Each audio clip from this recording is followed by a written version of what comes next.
Ya no quiero seguir viviendo, murmuró Clara mientras se acercaba al borde del precipicio, dispuesta a terminar con su dolor. Nunca imaginó que aquel guerrero apache, arriesgando su propia vida para salvarla, no solo detendría su caída, sino que también pondría fin a su sufrimiento y le daría un nuevo motivo para vivir: el amor. En las tierras polvorientas y castigadas de Socorro, Nuevo México, donde el año 1872 traía consigo vientos de cambio y desesperanza a partes iguales, Clara Valdés despertó esa mañana de octubre con el corazón aprisionado entre las costillas como un pájaro que presiente la tormenta.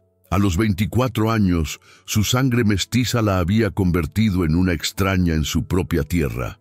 Su piel morena brillaba como el cobre bajo el sol del desierto, y sus ojos negros guardaban la tristeza de quien había perdido más de lo que el corazón podía soportar. La casa de adobe donde habitaba había pertenecido a su madre biológica, Aiyana, una mujer apache que había renunciado a su tribu por amor a un español que después la abandonó cuando Clara tenía apenas 5 años. Don Octavio Herrera, comerciante calculador de mirada fría y manos siempre ocupadas contando monedas, se había convertido en su padrastro tras casarse con su madre viuda. Cuando la fiebre se llevó a Aiyana 3 años después, Clara quedó a merced de un hombre que nunca la vio como hija, sino como una inversión que algún día le rendiría beneficios. La mesa del desayuno ese día se había extendido ante ella como un campo de batalla silencioso. Don Octavio, sentado al extremo opuesto, la observaba con esa mirada que había aprendido a temer durante los largos años de su tutela. Calculadora, fría, como quien evalúa el precio de una yegua en el mercado antes de cerrar un negocio que lo enriquecerá. Sus dedos tamboreaban sobre la mesa de madera gastada con el ritmo impaciente de quien ha tomado una decisión y no tolerará oposición. Doña Esperanza, su nueva esposa, una mujer seca como rama de mezquite y tuáis tan amarga, ni siquiera levantó la vista de su tejido. Sus agujas se movían con la precisión mecánica de quien ha aprendido a ignorar las tragedias que se desarrollan a su alrededor, siempre y cuando no la afecten directamente. El aire en la habitación se sentía espeso, cargado con el aroma del café amargo y el humo del tabaco que don Octavio fumaba desde el amanecer.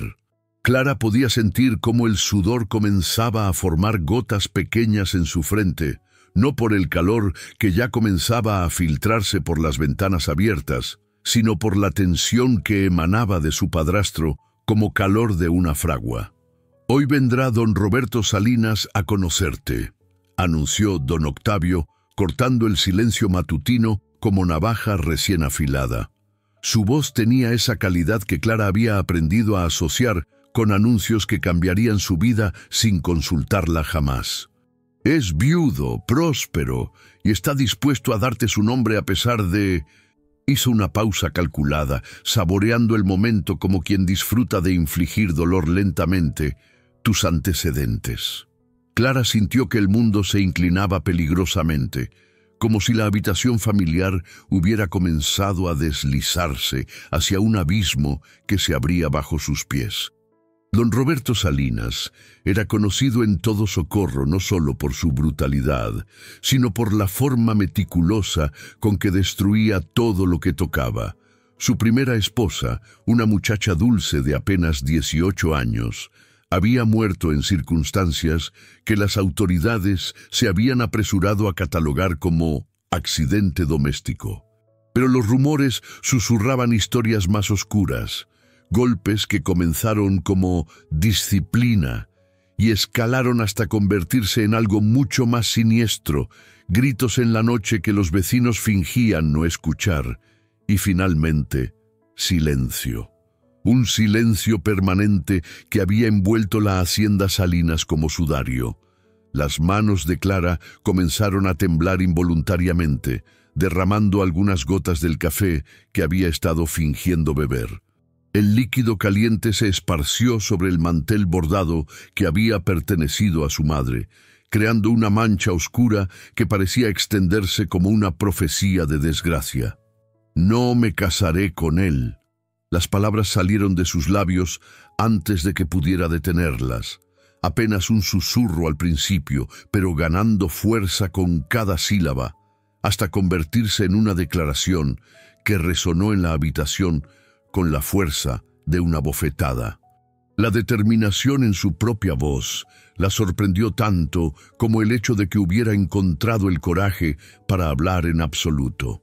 Don Octavio dejó su taza de café sobre la mesa con un golpe seco que hizo tintinear la vajilla y saltar algunas gotas sobre la superficie. Sus ojos se entrecerraron hasta convertirse en ranuras que brillaban con una luz peligrosa, como las de un depredador que ha identificado una amenaza a su autoridad. «No me has entendido bien, Clara», dijo con esa voz deceptivamente calmada que usaba cuando su ira había alcanzado niveles que hacían temer por la seguridad física de quien lo hubiera provocado. «No es una petición que puedas aceptar o rechazar según tu capricho. Es una decisión ya tomada, un acuerdo ya firmado. Don Roberto unirá su ganado con mi negocio. Sus tierras expandirán mi influencia en la región, y tú serás la parte más pequeña, pero necesaria del trato.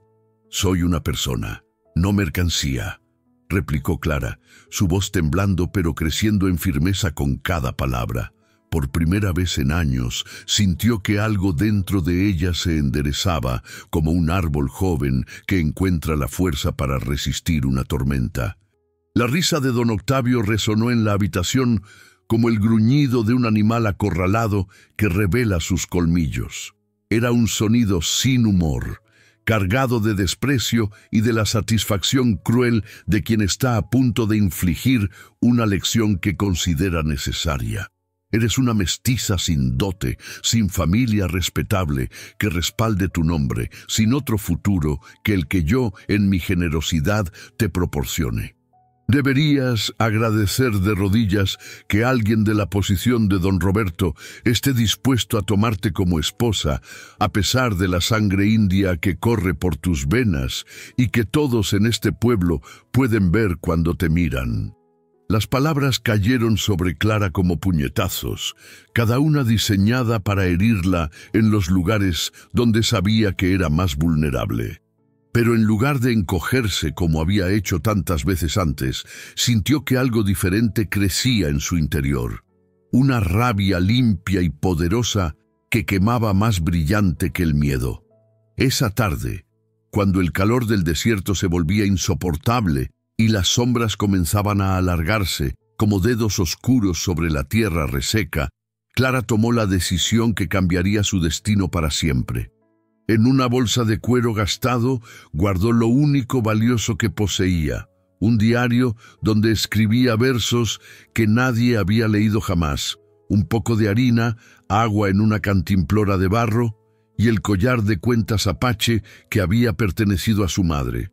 Al alba, cuando los gallos apenas comenzaban a cantar y don Octavio roncaba en su habitación, Clara se deslizó fuera de la casa como una sombra. Sus pies descalzos encontraron el sendero polvoriento que llevaba hacia las montañas. Cada paso la alejaba de la vida que conocía y la acercaba a un futuro incierto, pero por primera vez en años respiró profundo sin sentir que el aire se le atoraba en la garganta. El sol de la mañana pintaba el paisaje de tonos dorados y rojos, y Clara caminó hacia él como quien camina hacia una promesa. Durante 3 días atravesó territorio inhóspito, durmiendo bajo estrellas que parecían lágrimas de plata derramadas sobre el terciopelo negro de la noche. Su cantimplora se había vaciado la tarde del segundo día, y para el tercero sus labios estaban partidos y su piel ardía como si la hubieran marcado con hierro. Los pies le sangraban dentro de las botas gastadas y cada paso se había convertido en un acto de fe pura. Fue junto a un arroyo casi seco, donde apenas un hilo de agua se abría paso entre las rocas como una serpiente de plata, que las fuerzas finalmente la abandonaron. Clara se desplomó sobre la arena caliente, su diario cayendo abierto a su lado, las páginas revoloteando con la brisa como mariposas que intentaran escapar. Su último pensamiento consciente fue una oración silenciosa a la madre que había perdido. «Ayana, si hay algo después de esta vida, guíame». El sol estaba hundiéndose tras las montañas cuando Chenoa la encontró, pintando el cielo de colores que parecían sangre y oro mezclados en una profecía de cambio. Durante 4 años había vivido en esas tierras como un fantasma, manteniendo solo contacto esporádico con otros sobrevivientes de su tribu dispersa que vagaban por el desierto como espíritus sin hogar. La traición del gobierno a su gente había dejado cicatrices en su alma que sangraban cada vez que recordaba las promesas rotas, los tratados firmados con tinta que se desvanecía antes de que la pluma tocara el papel, las palabras dulces que sabían a miel pero envenenaban como cicuta. Su hermano Ainan había sido el último en partir hacia el norte, llevando consigo las esperanzas de encontrar una tierra donde su pueblo pudiera vivir en paz. «Volveré antes del invierno», había prometido, pero habían pasado 2 inviernos desde entonces, y el silencio se había vuelto más elocuente que cualquier mensaje. Chenoa había aprendido a vivir con esa ausencia como una herida que nunca cicatrizaba completamente, sangrando cada mañana al despertar y cada noche antes de dormir. Al ver el cuerpo inmóvil junto al arroyo, su primer instinto fue alejarse. Las mujeres blancas significaban problemas, soldados, preguntas que él no podía responder sin revelar su presencia en esas tierras. Significaban búsquedas organizadas, recompensas ofrecidas y eventualmente la pérdida de este último refugio que había encontrado entre las rocas y el silencio. Pero había algo en la forma como yacía Clara, una vulnerabilidad que trascendía las barreras de raza y cultura, una quietud que no era paz, sino agotamiento absoluto. La posición de su cuerpo le recordó dolorosamente a su hermana menor, Yatahei, que había muerto de hambre en el último invierno antes de la dispersión. Yatahei había yacido así, como un pájaro caído que ha gastado sus últimas fuerzas tratando de volar hacia un hogar que ya no existía. La imagen había perseguido a Chenoa durante años, esos pequeños puños cerrados en un último gesto de resistencia, esos ojos que habían perdido la chispa de esperanza mucho antes de que el cuerpo se rindiera finalmente. Se acercó con la cautela de quien ha aprendido que cada paso en falso puede ser el último, cada movimiento calculado para no hacer ruido sobre la arena y las piedras sueltas que podrían delatarlo a oídos entrenados. Sus mocasines de cuero suave no dejaban huellas profundas, y su respiración se había vuelto tan silenciosa como la de un depredador que acecha su presa. Pero cuando estuvo lo suficientemente cerca para verla claramente, toda pretensión de cautela se evaporó como agua en el desierto. Clara tenía la piel quemada por el sol hasta un tono rojizo que hablaba de días expuestas sin protección alguna. Sus labios estaban tan partidos que pequeños hilos de sangre seca se habían formado en las comisuras y su respiración era laboriosa, como si cada inhalación fuera una batalla que estaba perdiendo gradualmente. Pero lo que realmente capturó la atención de Chenoa fueron las marcas en su cuerpo. En sus muñecas, las líneas circulares y rojizas que solo dejaban las cuerdas apretadas con fuerza por periodos prolongados.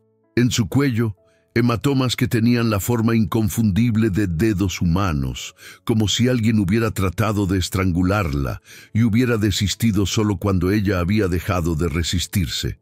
Sin pensarlo 2 veces, la cargó en sus brazos con la ternura que habría usado para levantar a un pájaro herido. Era más liviana de lo que esperaba, como si el sufrimiento hubiera comenzado a consumir no solo su espíritu, sino también su carne, dejándola frágil como cáscara de huevo. Sus huesos se sentían delicados bajo la piel quemada, y cuando su cabeza se recostó contra el pecho de Chenoa, él pudo sentir el latido débil pero persistente de su corazón, como un tambor distante que se niega a dejar de tocar. La llevó hasta su refugio, una cueva parcialmente oculta por una cortina natural de raíces entrelazadas y piedras que había sido formada por siglos de erosión y viento. Durante años había perfeccionado este escondite, agregando elementos que lo hacían invisible desde la distancia. Ramas secas, colocadas estratégicamente para que parecieran haber caído naturalmente, rocas acomodadas para que el humo de su fuego se dispersara entre las formaciones naturales sin crear columnas reveladoras. Era un hogar que existía sin existir, un lugar donde había aprendido a vivir sin dejar rastro de su presencia. Clara despertó al sentir gotas de agua fresca en sus labios, pero su primera sensación no fue alivio, sino pánico. Su cuerpo se tensó como cuerda de arco y sus ojos se abrieron de golpe, buscando frenéticamente en la semioscuridad de la cueva. El último recuerdo coherente que tenía era el de caminar bajo un sol implacable, con la garganta tan seca que cada respiración se sentía como inhalar arena caliente. Todo lo que había venido después era una nebulosa de dolor, sed y la certeza gradual de que iba a morir sola en el desierto como un animal abandonado. Lo primero que vio fue un rostro bronceado enmarcado por cabello negro que caía hasta los hombros como cortina de seda oscura. Los ojos de Chenoa eran como pozos profundos, llenos de una sabiduría antigua, mezclada con dolor, pero también con una gentileza inesperada que la tranquilizó antes de que su mente pudiera procesar completamente la situación. No había amenaza en esa mirada. No había la dureza que había aprendido a asociar con los hombres. En cambio, había algo que no había visto en años: compasión genuina. Intentó incorporarse, pero él puso una mano firme sobre su hombro. Sus dedos eran callosos por el trabajo, pero su toque era suave como el de alguien acostumbrado a manejar cosas frágiles. «Quieta», le dijo en inglés entrecortado, pero con una voz que tenía la calidad tranquilizadora de agua corriendo sobre piedras lisas. «Mucha sed, agua poco a poco o enfermas más». Clara lo estudió con una mezcla de agradecimiento y cautela que luchaban por dominar sus pensamientos. Había escuchado historias terribles sobre los apaches, cuentos de raid sangrientos, de cautivos torturados, de salvajismo que hacía que las madres mexicanas usaran su simple mención para asustar a los niños desobedientes. Pero en los ojos de este hombre no veía violencia, sino una gentileza inesperada que contrastaba dramáticamente con todo lo que le habían enseñado a esperar. Su ropa era simple, pero cuidadosamente mantenida. Una camisa de algodón que había sido remendada con precisión en varios lugares. Pantalones de cuero suave que mostraban el desgaste del uso constante, pero no el descuido. Llevaba el cabello suelto, excepto por dos pequeñas trenzas a los lados que estaban adornadas con cuentas de turquesa que capturaban la luz del fuego como fragmentos de cielo. No había nada en él que sugiriera la brutalidad que los cuentos describían. En cambio, parecía cansado, como alguien que había vivido demasiado dolor y había aprendido a manejarlo con cuidado. «Gracias», murmuró en español, su voz ronca como papel de lija que ha estado expuesto al sol durante demasiado tiempo. Chenoa asintió y le ofreció más agua, sosteniendo la cantimplora con cuidado mientras ella bebía en pequeños sorbos que su garganta maltratada recibía como bendición. El agua tenía un sabor limpio y fresco que hablaba de manantiales ocultos, de lugares donde la tierra guardaba sus tesoros más preciosos lejos de los ojos de los hombres. Durante los días siguientes, Clara se recuperó lentamente bajo el cuidado silencioso de su Salvador. Chenoa se movía por la cueva con la gracia silenciosa de alguien que había aprendido a existir sin disturbar el equilibrio natural de las cosas. Por las mañanas desaparecía antes del amanecer y regresaba con plantas que Clara no reconocía, pero que él preparaba en tés que calmaban su fiebre y aliviaban el dolor en su garganta. Sus manos trabajaban con la precisión de alguien que había aprendido medicina no de libros, sino de generaciones de conocimiento transmitido como herencia sagrada. Él le preparaba comidas simples pero nutritivas, raíces hervidas que sabían a tierra y lluvia, frutas silvestres que había recolectado en lugares que solo él conocía, y ocasionalmente pequeños peces que pescaba en pozas secretas, usando técnicas que parecían más arte que trabajo. Cada comida era presentada con un cuidado que sugería que para él el acto de alimentar a alguien era algo sagrado, una responsabilidad que se tomaba con la seriedad de un ritual. La comunicación entre ellos era al principio limitada, pero sorprendentemente rica. Chenoa hablaba un inglés básico aprendido durante los años cuando su tribu aún comerciaba con colonos, mezclado con palabras en español que había recogido aquí y allá. Clara respondía en español, pero gradualmente comenzó a incorporar las pocas palabras en apache que él le enseñaba cuando señalaba objetos o plantas. Pero era en los silencios donde realmente se comunicaban, en la forma como él ajustaba su manta cuando la veía temblar, en cómo ella organizaba instintivamente sus escasas pertenencias para que él tuviera más espacio cuando regresaba de sus expediciones, en las miradas que intercambiaban cuando el viento aullaba afuera de la cueva, recordándoles a ambos que el mundo exterior seguía siendo un lugar peligroso. Una tarde, mientras el sol se ponía pintando el cielo de colores imposibles, Chenoa le mostró un mapa dibujado en piel de venado. Sus manos temblaron ligeramente al desplegarlo. «Mi hermano», dijo señalando símbolos que Clara no podía descifrar. «Antes de desaparecer, dejó esto, lugar sagrado, agua, pero yo...» Se tocó los ojos y negó con la cabeza. «No sé leer marcas de papel blanco». Clara tomó el mapa con reverencia. Había aprendido a leer de los libros que su madre escondía. Y aunque estos símbolos eran diferentes, algunos elementos le resultaban familiares. «Puedo intentar ayudarte», le dijo, sorprendiéndose de la firmeza en su propia voz. Chenoa la miró durante un largo momento, como si estuviera pesando algo más que una simple oferta de ayuda. Finalmente, asintió.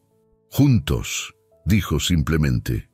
Partieron al amanecer del quinto día, cuando las primeras luces del alba apenas comenzaban a pintar las montañas de rosa y oro. Clara había recuperado algo de su fuerza y Chenoa había preparado provisiones suficientes para varios días de viaje. Caminaron en silencio durante las primeras horas, cada uno perdido en sus propios pensamientos, pero extrañamente cómodos en la compañía del otro. El paisaje que atravesaban contaba historias de sequía y resistencia. Cactus que habían aprendido a guardar cada gota de humedad, arbustos que se aferraban a la vida en terreno aparentemente imposible y en la distancia montañas que se alzaban como centinelas antiguos guardando secretos que solo el tiempo conocía. «¿Tu familia?», preguntó Clara durante un descanso, señalando hacia el horizonte como si allí pudieran estar esperándolo. Chenoa siguió su mirada y por un momento su rostro se endureció con dolor. «Todos dispersos, algunos muertos, otros no sé dónde». Su voz se quebró ligeramente. «Hermano era último. Después del invierno malo él fue hacia norte. Prometió volver con noticias de lugar seguro». Clara sintió que algo se apretaba en su pecho. Conocía esa soledad, esa sensación de estar completamente solo en el mundo. «¿Y tú?», preguntó Chenoa. «¿Tu familia te busca?» «Mi padrastro», respondió Clara, y la palabra salió como veneno. Pero no por amor. Era parte de un negocio. Chenoa asintió con comprensión. Había visto suficientes injusticias como para entender que la crueldad no conocía fronteras de raza o cultura. Esa noche, acamparon bajo un cielo que parecía un manto bordado con estrellas. Clara se acurrucó cerca del pequeño fuego que Chenoa había encendido con habilidad ancestral, y por primera vez en años se sintió segura. No era la seguridad de un hogar, sino algo más profundo, la seguridad de estar con alguien que entendía el dolor sin necesidad de explicaciones. «¿Cómo te llamas?», preguntó Clara en voz baja, las llamas danzando entre ellos. «Chenoa», respondió él, «significa paloma en mi lengua». Clara sonrió por primera vez en semanas. «Como yo». Clara significa brillante, luminosa, pero hace mucho que no me siento así. «Luz vuelve», dijo Chenoa mirando las estrellas, «siempre vuelve después de oscuridad más profunda». Durmieron esa noche con la confianza tímida de dos almas heridas que habían encontrado, si no una cura, al menos la promesa de que el dolor podía ser compartido y, al compartirlo, volverse más soportable. Al tercer día de viaje, el destino les presentó una prueba que cambiaría todo y transformaría para siempre la naturaleza de su jornada. Habían seguido el mapa hacia una zona donde antiguos senderos se perdían entre rocas erosionadas por siglos de viento y lluvia ocasional, un lugar donde la tierra parecía haber olvidado cómo ser generosa. El paisaje se había vuelto más hostil con cada milla. Menos vegetación, menos señales de vida, más rocas afiladas que cortaban como cuchillos cuando no se tenía cuidado al caminar. El silencio del mediodía se quebró súbitamente con un sonido que heló la sangre de Clara hasta el tuétano. El llanto débil pero inconfundible de un niño. No era el llanto robusto de un bebé sano que demanda atención, sino algo mucho más desgarrador. El gemido exhausto de alguien que ha llorado tanto que apenas le quedan fuerzas para seguir haciendo ruido, pero que no puede dejar de intentarlo, porque es su única forma de aferrarse a la vida. Chenoa se detuvo inmediatamente, todos sus sentidos poniéndose en alerta máxima, como los de un depredador que percibe peligro. Durante años de supervivencia solitaria, había aprendido a desconfiar de cualquier cosa que pareciera fuera de lugar en el paisaje del desierto. Los niños no sobrevivían solos en esta inmensidad. Si había un niño aquí, significaba que había adultos cerca, y los adultos en estas tierras disputadas rara vez tenían intenciones pacíficas hacia un apache fugitivo. Pero el llanto continuó, desesperado y cada vez más débil, como el último canto de un pájaro que se está muriendo. Era un sonido que ningún ser humano con corazón podía ignorar. Un llamado primitivo que apelaba a los instintos más básicos de protección y cuidado.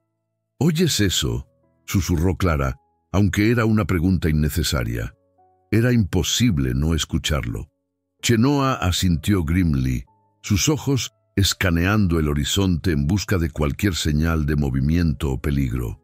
«Niño», dijo simplemente, pero su voz cargaba el peso de alguien que sabía exactamente lo que eso significaba en un lugar como este. Siguieron el sonido con la cautela de cazadores, moviéndose de roca en roca, usando cada sombra disponible como cobertura. El terreno se volvía más traicionero a medida que avanzaban, lleno de piedras sueltas que podían causar una caída fatal y barrancos ocultos que aparecían sin advertencia. Pero el llanto los guiaba como faro en la oscuridad, tirando de sus corazones con cada gemido lastimero. Finalmente encontraron la fuente, los restos de un vagón de carga que había sido medio enterrado por una avalancha de arena y rocas. El metal oxidado brillaba bajo el sol implacable como huesos blanqueados por años de exposición, y de su interior, filtrado por capas de escombros, provenía el sonido que los había atraído. El vagón había sido aplastado parcialmente por rocas del tamaño de un hombre, pero había espacios entre los escombros por donde se podía ver que había un hueco interior. «Dios santo», murmuró Clara, corriendo hacia los restos sin pensar en su propia seguridad. Con cuidado pero urgencia, Chenoa comenzó a apartar las piedras que bloqueaban la entrada principal, mientras Clara se arrodillaba junto a una abertura menor, hablándole suavemente a la criatura que estaba adentro. Sus palabras salían en una mezcla de español y apache, palabras de consuelo que brotaban instintivamente de su corazón maternal. «Ya vamos por ti, pequeña», le decía, su voz temblando con emoción. «Estás a salvo ahora, ya no estás sola».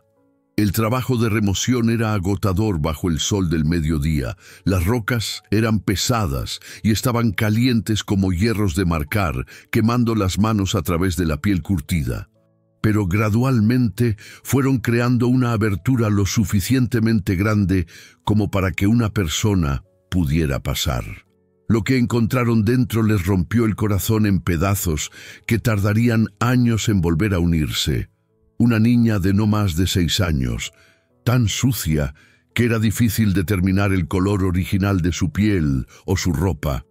Estaba acurrucada en un rincón del vagón como animal herido, con los ojos hundidos por la deshidratación, pero aún vivos con una chispa de esperanza que se encendió como vela cuando los vio.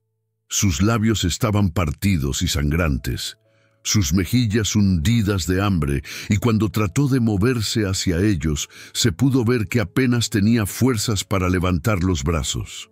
Pero lo más desgarrador era que había estado protegiendo algo. Envuelto en sus bracitos esqueléticos, había un pequeño muñeco de trapo tan sucio y desgastado que apenas se podía reconocer lo que había sido originalmente. Se aferraba a él como si fuera lo único que la conectaba con un mundo donde había habido amor y seguridad. «Agua», murmuró la pequeña en español entrecortado, y la palabra salió como croar de rana después de días sin lluvia. Clara la tomó en sus brazos sin vacilar, sintiendo cómo los huesos frágiles de la niña se presionaban contra su pecho como los de un pajarito caído del nido. El cuerpecito era alarmantemente liviano, como si la carne hubiera comenzado a consumirse a sí misma para mantener funcionando los órganos vitales. Su cabello, que una vez pudo haber sido lustroso y suave, estaba ahora enredado y opaco como paja vieja. «Estás a salvo ahora», le susurró Clara, meciendo suavemente el cuerpecito tembloroso. «Ya no tienes que tener miedo, te vamos a cuidar». Mientras Clara alimentaba a la niña con agua gota a gota, Chenoa exploró el resto del vagón con cuidado meticuloso. Los esqueletos que encontró Inside no pertenecían a una familia de viajeros como habían pensado inicialmente, sino a lo que parecían ser personas que habían estado huyendo de algo terrible. La ropa estaba rasgada de maneras que sugerían prisa desesperada. Algunos objetos personales estaban desperdigados como si hubieran sido abandonados durante una huida precipitada, y en el polvo que cubría el suelo del vagón se podían ver marcas que sugerían que habían estado viviendo ahí por semanas, tal vez meses. Pero lo más revelador era que no había señales de violencia externa. Los cuerpos habían muerto por enfermedad, inanición o exposición. Habían muerto lentamente, esperando ayuda que nunca llegó, protegiendo a una niña pequeña con las últimas fuerzas que les quedaban. «¿Cómo te llamas, pequeña?», preguntó Clara cuando la niña hubo bebido suficiente agua como para hablar coherentemente.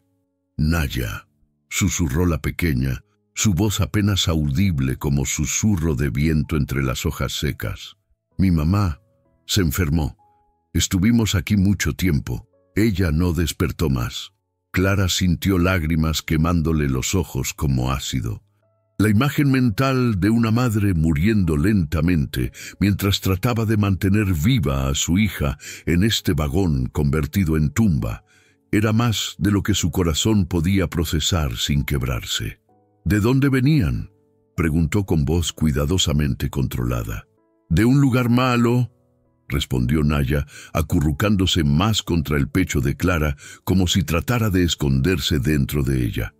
Había gente enferma, mucha gente muriendo.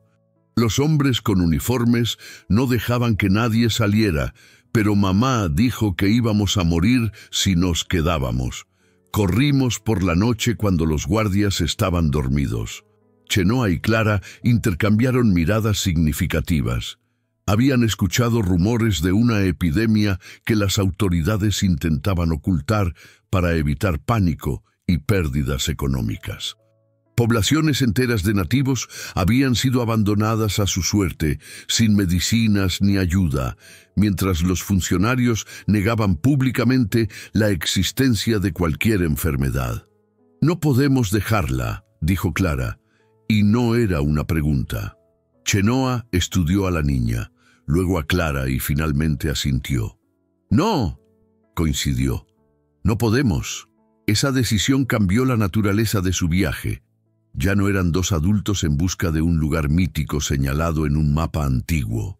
Ahora eran una familia improvisada, unidos por la necesidad y la compasión más que por la sangre.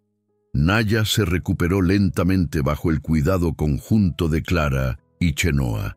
La niña había desarrollado un apego especial hacia Clara, a quien comenzó a llamar Mamá Clara, pero respetaba profundamente a Chenoa, a quien llamaba tío, y de quien aprendía a identificar plantas comestibles y a moverse silenciosamente por el desierto.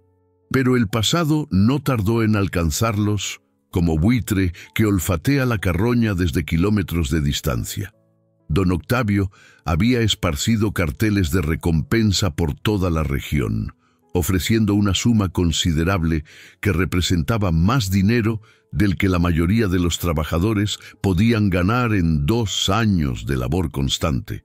Los carteles, impresos en papel fino que contrastaba con la tosquedad de las tabernas y tiendas donde fueron clavados, proclamaban la búsqueda de su hija fugitiva, con una descripción detallada que no omitía ningún detalle físico que pudiera ayudar a identificarla. La acusación que había fabricado era simple, pero devastadoramente efectiva. Clara había robado dinero de la caja fuerte de su tienda antes de huir, una suma específica que don Octavio había calculado cuidadosamente para ser lo suficientemente grande como para motivar a los cazadores de recompensas, pero no tanto como para despertar sospechas sobre por qué una muchacha tendría acceso a tal cantidad. Era mentira, pero era el tipo de mentira que la gente quería creer sobre una mestiza sin familia respetable que la defendiera, sin posición social que la protegiera de las acusaciones infundadas. En cada cantina, en cada mercado, en cada lugar donde los hombres se reunían a beber y contar historias, los carteles habían sido recibidos con interés ávido. La promesa de dinero fácil, combinada con la justificación moral de devolver a una ladrona a la justicia, había creado una red de buscadores que se extendía por todo el territorio como telaraña mortal. Los rastros que habían dejado durante su viaje, huellas en la arena suave, restos de fogatas mal apagadas, el sitio donde habían rescatado a Naya, con toda la evidencia de excavación y perturbación que eso implicaba, fueron seguidos por 3 hombres que don Octavio había contratado específicamente para este trabajo. No eran simples cazadores de recompensas movidos solo por la codicia, sino rastreadores experimentados que conocían el desierto como médico conoce el cuerpo humano, capaces de leer historias completas en una huella parcial o una rama quebrada. Tomás Herrera, primo lejano de don Octavio por parte de una rama familiar que había caído en desgracia económica, lideraba el grupo con la reluctancia de alguien forzado a una tarea que repugnaba a su conciencia. Era un hombre de 40 años, endurecido por años de trabajo bajo el sol implacable, pero que conservaba algo de humanidad en sus ojos café que sus compañeros habían perdido hace tiempo.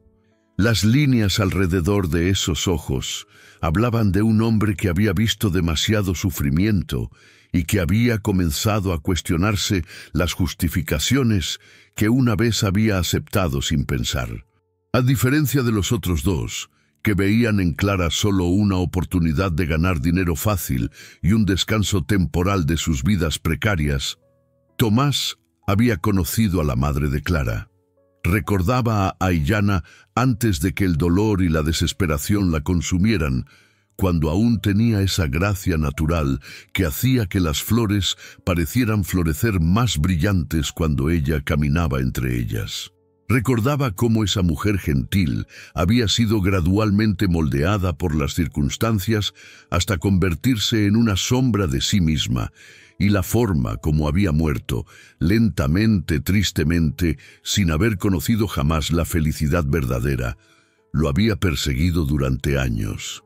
Esteban Morales, el más cruel de los tres, era un hombre sin familia ni tierra propia que había hecho del rastreo su profesión por la simple razón de que disfrutaba el poder que le daba sobre otros seres humanos. Sus ojos pequeños y negros brillaban con un tipo de alegría perversa cada vez que hablaba de traer de vuelta a la fugitiva.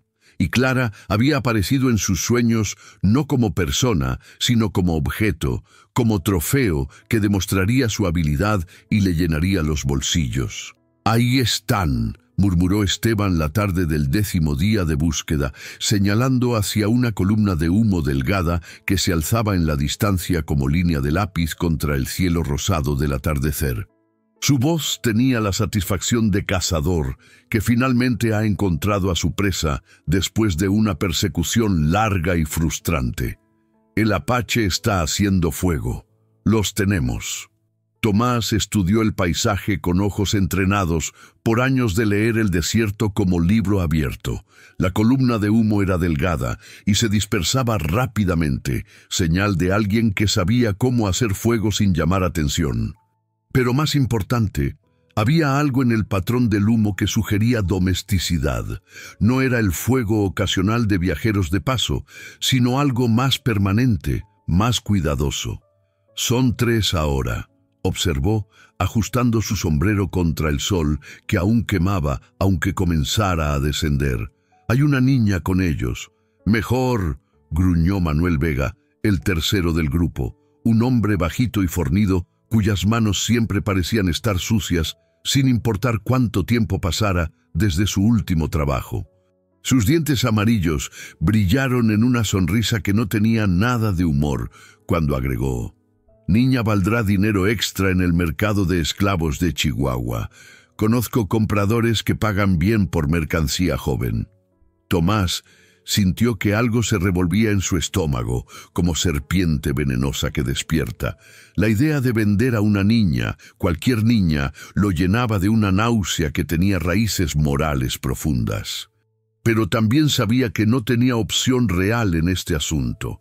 Necesitaba este trabajo para pagar las deudas que lo tenían al borde de perder su propia tierra, las mismas deudas que don Octavio había usado como palanca para forzarlo a este trabajo en primer lugar.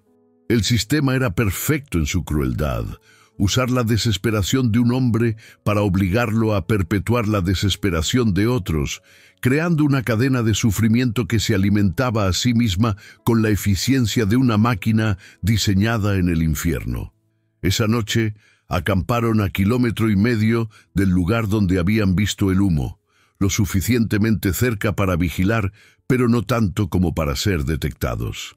Tomás se ofreció a tomar el primer turno de guardia, pero en realidad quería tiempo para pensar, para luchar con la decisión que sabía que tendría que tomar antes del amanecer. Cuando Esteban y Manuel finalmente se durmieron, roncando con el abandono de hombres que nunca habían conocido el insomnio de la conciencia culpable, Tomás se levantó silenciosamente y caminó hacia el campamento donde Clara, Chenoa y la niña dormían junto a su fuego casi extinguido. Su plan era simple: hablar con ellos, advertirles sobre Esteban y Manuel. y encontrar alguna forma de salir de esta situación sin traicionar completamente lo que quedaba de su alma. Pero lo que no esperaba era reconocer a la niña. Esa noche, Clara despertó con el instinto animal de quien ha vivido en peligro constante. El fuego se había reducido a brasas que parpadeaban como ojos rojos en la oscuridad. Chenoa no estaba en su lugar habitual, junto a las rocas donde solía montar guardia, pero podía escuchar su voz baja, hablando con alguien más allá del círculo de luz. Se incorporó silenciosamente, asegurándose de que Naya siguiera durmiendo profundamente envuelta en su manta, y se acercó hacia donde provenían las voces. Lo que vio la hizo contener la respiración. Chenoa estaba hablando con un hombre que Clara reconoció inmediatamente, Tomás Herrera. Había visto su rostro en el pueblo muchas veces, pero nunca habían intercambiado más que saludos corteses. «No vine por el dinero», estaba diciendo Tomás en voz baja. «Vine porque don Octavio amenazó con embargar mi rancho si no te traía de vuelta». «Ella no volverá», respondió Chenoa en su español cuidadoso. «Libre ahora». «Entiendo eso», suspiró Tomás. «Pero hay algo más que necesitas saber. La niña que está con ustedes, ¿de dónde la sacaron?» Clara se acercó más, asegurándose de mantenerse oculta entre las sombras. «¿Por qué preguntas?», inquirió Chenoa, su mano moviéndose instintivamente hacia el cuchillo en su cinturón. «Porque es mi sobrina», respondió Tomás, y su voz se quebró ligeramente. «Mi hermana Luz vivía en San Patricio con su hija. Cuando comenzó la enfermedad, las autoridades sellaron el pueblo y prohibieron que nadie saliera. Luz logró escapar con la niña, pero después perdí su rastro. El mundo de Clara se tambaleó. Naya tenía familia que la buscaba, que la amaba. «La niña está bien», dijo Chenoa después de un momento. «Mujer Apache la cuida, la ama». «¿Apache?», Tomás pareció confundido. «Pensé que Clara era española». «Es mezclada, como la niña, como tú, probablemente, si miras atrás, suficientes generaciones». Tomás se quedó en silencio durante un largo rato. ¿Puedo verla?» Chenoa lo estudió cuidadosamente, luego asintió. «Pero no la despiertes, ha sufrido mucho». Los tres caminaron en silencio hacia donde dormía Naya.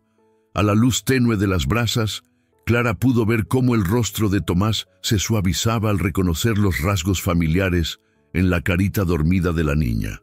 «Tiene los ojos de mi hermana», murmuró, secándose una lágrima que había comenzado a rodar por su mejilla. Luz era una buena mujer. No merecía morir así. «Ninguna madre merece eso», coincidió Clara, saliendo finalmente de las sombras. Tomás se sobresaltó, pero Chenoa hizo un gesto tranquilizador. «Clara», dijo simplemente. «Don Tomás», saludó Clara con formalidad cautelosa. «Señorita Clara», respondió él quitándose el sombrero. Lamento todo esto. Sé que usted no robó nada. Su madre era una mujer honesta y no hay razón para pensar que usted sea diferente. Entonces, ¿por qué está aquí?» «Porque don Octavio tiene poder sobre mí, igual que lo tenía sobre usted», admitió Tomás con amargura. «Pero después de ver a mi sobrina, después de entender lo que ustedes han hecho por ella, no puedo llevarla de vuelta a esa vida». Clara sintió que algo se aflojaba en su pecho, una tensión que había estado cargando sin darse cuenta. «¿Qué propone?», preguntó Chenoa. Tomás se quedó pensativo durante un momento. «Hay algo que necesitan saber sobre la epidemia. No es solo una enfermedad natural. Las autoridades sabían que iba a estallar y no hicieron nada para prevenirla. Peor aún, cuando comenzó, sellaron los pueblos afectados para evitar que se extendiera a las comunidades blancas más prósperas». «¿Tienes pruebas?», preguntó Clara. «Documentos», asintió Tomás. «Cartas del gobernador a los comandantes locales. Órdenes específicas de contener la situación sin importar el costo humano. Mi hermana logró sacar algunos papeles antes de huir. Los escondió en el vagón donde ustedes encontraron a Naya». Clara y Chenoa intercambiaron miradas. No habían buscado documentos entre los restos del vagón. Si esos documentos llegan a las autoridades correctas, continuó Tomás, podría haber justicia, no solo para los que murieron, sino para los sobrevivientes, compensación, reconocimiento de lo que pasó. ¿Y nosotros?, preguntó Clara. ¿Qué pasa conmigo, con don Octavio? Tomás sonrió por primera vez desde que había llegado. Si yo regreso con evidencia de corrupción gubernamental que salva mi pellejo y mi rancho, don Octavio será el menor de los problemas. El gobernador necesitará chivos expiatorios, hombres como su padrastro, que conocían la situación y no dijeron nada, serán perfectos. Al amanecer siguiente regresaron al vagón abandonado.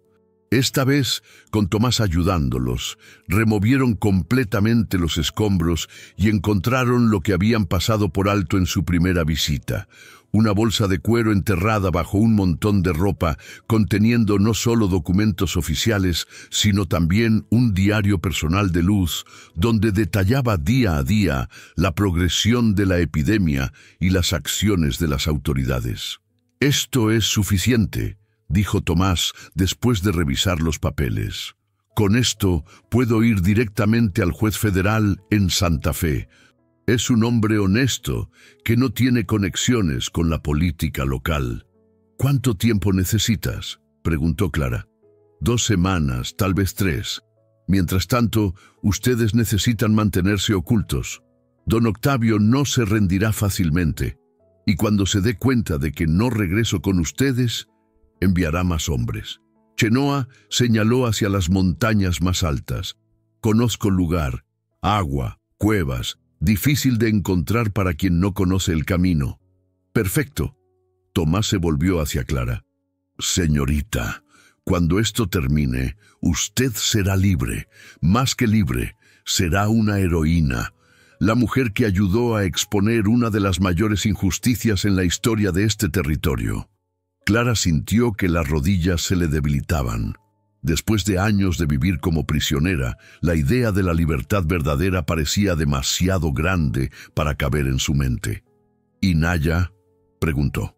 Tomás miró hacia donde la niña estaba recogiendo flores silvestres bajo la supervisión cuidadosa de Chenoa. «Naya necesita una familia que la ame. Está claro que ustedes la aman. Si están dispuestos, me gustaría que la adoptaran oficialmente. Luz habría querido que su hija creciera con amor, no solo con obligación familiar». Clara sintió lágrimas quemándole los ojos. «Sí», susurró. «Sí, queremos adoptarla». Naya corrió hacia ellos con un ramo de flores del desierto en sus pequeñas manos. «Mira, mamá Clara, son bonitas como tú». Clara la alzó en sus brazos, inhalando el aroma dulce de su cabello y sintiendo cómo su corazón se expandía para hacer lugar a este amor inesperado e incondicional. Las 3 semanas que siguieron fueron las más difíciles y, paradójicamente, las más felices de la vida de Clara. Chenoa los guió hacia un valle oculto entre montañas rocosas, donde una fuente natural proporcionaba agua fresca y cristalina. El lugar parecía tocado por magia. Flores silvestres crecían en abundancia, árboles frutales salvajes ofrecían alimento y cuevas naturales proporcionaban refugio seguro. Durante los días, Clara enseñaba a Naya a leer y escribir usando las páginas en blanco de su diario. La niña era una estudiante ávida, hambrienta de conocimiento después de meses de supervivencia básica. Chenoa le enseñaba a ambas sobre plantas medicinales, cómo seguir rastros de animales y cómo leer los signos del clima en las nubes y el viento. Por las noches se sentaban alrededor del fuego y compartían historias. Clara recitaba poemas de memoria. Chenoa contaba leyendas apaches sobre los espíritus de las montañas, y Naya inventaba cuentos fantásticos sobre princesas valientes que salvaban a dragones en apuros en lugar de ser salvadas por ellos. Fue durante una de esas noches que Clara se dio cuenta de que algo fundamental había cambiado en su interior. Ya no era la mujer asustada que había huido de Socorro semanas atrás. La supervivencia en el desierto, el cuidado de Naya y la compañía constante de Chenoa la habían transformado en alguien más fuerte, más segura de sí misma. «¿En qué piensas?», preguntó Chenoa, notando su expresión pensativa. «En que por primera vez en mi vida me siento completa», respondió Clara. «Como si todas las piezas rotas de mi alma hubieran encontrado su lugar». Chenoa la estudió a la luz dorada del fuego. Durante las semanas que habían pasado juntos, había llegado a admitir para sí mismo que sus sentimientos hacia Clara habían evolucionado más allá de la compasión o la amistad. Pero también sabía que ella había sufrido demasiado a manos de los hombres como para presionarla con expectativas románticas. «Tú también eres completa para mí», dijo finalmente, con esa honestidad directa que caracterizaba a su pueblo. «Y para Naya». Clara lo miró directamente a los ojos. «¿Qué pasará cuando esto termine? Cuando seamos libres de verdad, quiero decir». «No sé», admitió Chenoa, «pero espero que sigamos juntos, como familia, a pesar de que soy mestiza y complicada y vengo con problemas». Chenoa sonrió, una expresión rara en su rostro serio, pero que lo transformaba completamente. Especialmente por eso, Naya, que había estado fingiendo dormir, se acurrucó entre los dos adultos. «¿Vamos a ser una familia verdadera?», preguntó con esa honestidad brutal de los niños. «Sí», respondió Clara sin vacilar. «Vamos a ser una familia verdadera». Tomás regresó exactamente 3 semanas después, pero no llegó solo. Lo acompañaba un hombre mayor vestido con la sobriedad formal de un funcionario federal, y su rostro traía noticias que cambiarían todo. «Señorita Clara», dijo Tomás sonriendo ampliamente, «le presento al juez Samuel Morrison, del Tribunal Federal de Santa Fe». El juez Morrison era un hombre de unos 60 años, con cabello blanco como nieve y ojos azules que irradiaban autoridad, pero también bondad. Se acercó a Clara con respeto evidente. «Señorita Valdés», dijo quitándose el sombrero, «es un honor conocer a la mujer cuya valentía ha expuesto una de las mayores injusticias de nuestro tiempo». Clara sintió que las rodillas se le debilitaban. «Entonces, los documentos que ayudó a recuperar han resultado en arrestos inmediatos», explicó el juez. «El gobernador ha sido removido de su cargo. 3 comandantes militares están bajo investigación federal y don Octavio Herrera, junto con varios otros comerciantes que se beneficiaron del encubrimiento, enfrentan cargos por complicidad». «¿Qué significa eso para nosotros?», preguntó Chenoa, manteniendo a Naya cerca de él. «Significa», sonrió el juez, «que la señorita Clara no solo es libre de todos los cargos fabricados, sino que como ciudadana que ayudó a la justicia federal tiene derecho a compensación por los daños sufridos. Además, como menor sobreviviente de la epidemia encubierta, la niña Naya recibirá una pensión del gobierno hasta que cumpla 18 años». Clara sintió que el mundo giraba a su alrededor. «¿Compensación? La propiedad que don Octavio reclamaba como suya legalmente le pertenece a usted», explicó Tomás. «Su madre nunca cedió oficialmente sus derechos, y él no tenía autoridad legal para casarla contra su voluntad. Además, el gobierno federal le está otorgando una concesión de tierras aquí, en este valle, como reconocimiento por su servicio a la justicia». Chenoa miró alrededor del valle que habían llegado a amar. «Este lugar será nuestro, oficialmente suyo», confirmó el juez.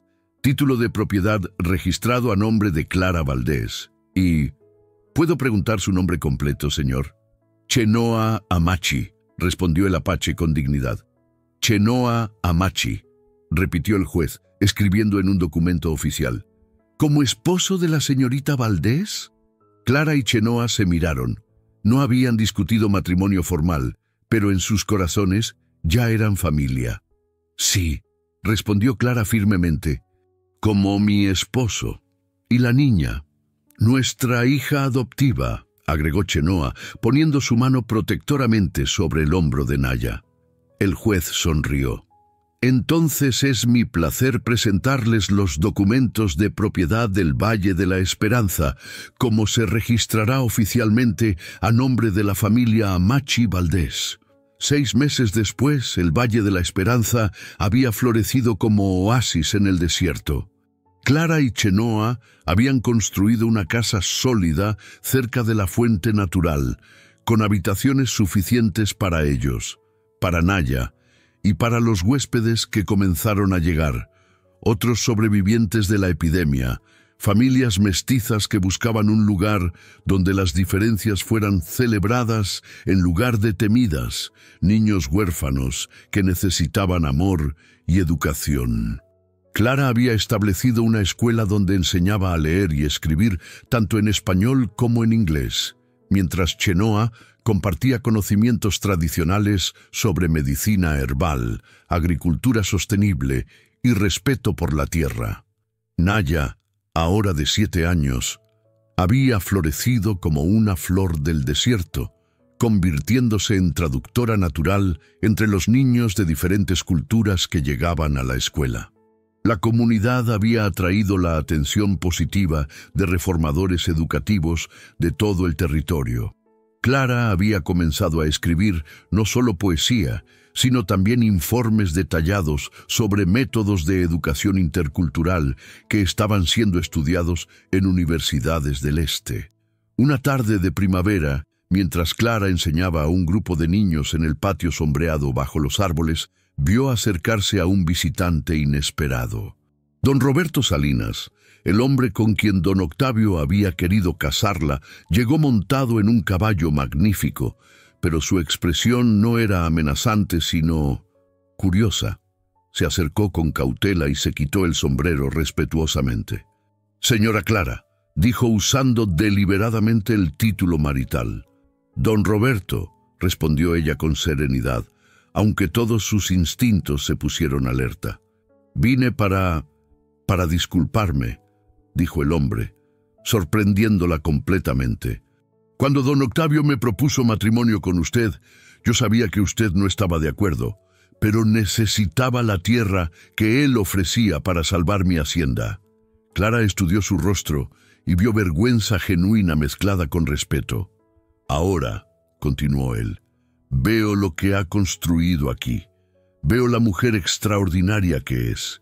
Y me doy cuenta de que habría sido un error terrible para ambos. Usted pertenece aquí, con su familia verdadera, haciendo este trabajo importante». «Gracias», respondió Clara simplemente. «Más que eso», agregó don Roberto, «quiero contribuir a su escuela. Mi hija menor necesita la educación que usted ofrece. ¿Podría traerla aquí?» Clara miró hacia donde Chenoa estaba trabajando en el jardín con algunos de los niños mayores. Luego hacia Naya, que estaba ayudando a una niña más pequeña con sus letras. «Por supuesto», respondió. «Todos los niños son bienvenidos aquí». Esa noche, después de que los estudiantes regresaran a sus casas y Naya se durmiera acurrucada entre sus padres adoptivos, Clara y Chenoa se sentaron en la terraza de su hogar, contemplando las estrellas que brillaban como promesas de esperanza en el cielo infinito. ¿Alguna vez imaginas cómo habría sido todo si no nos hubiéramos encontrado?, preguntó Clara, recostando su cabeza en el hombro de su esposo. «No», respondió Chenoa, besando suavemente su cabello, «porque esto era inevitable. Nuestros corazones estaban destinados a sanarse juntos». En la distancia se podía escuchar el suave murmullo de la fuente que había dado vida a su valle y el susurro del viento nocturno entre los árboles que habían plantado con esperanza y regado con amor. Clara cerró los ojos y sintió que cada cicatriz en su alma había encontrado su propósito, no solo como recordatorio del dolor pasado, sino como testimonio de la fuerza que había necesitado para llegar hasta este momento de paz perfecta. La mujer que había huido hacia un futuro incierto se había convertido en la mujer que había construido un hogar donde la esperanza crecía como flores silvestres después de la lluvia, natural y abundante y hermosa.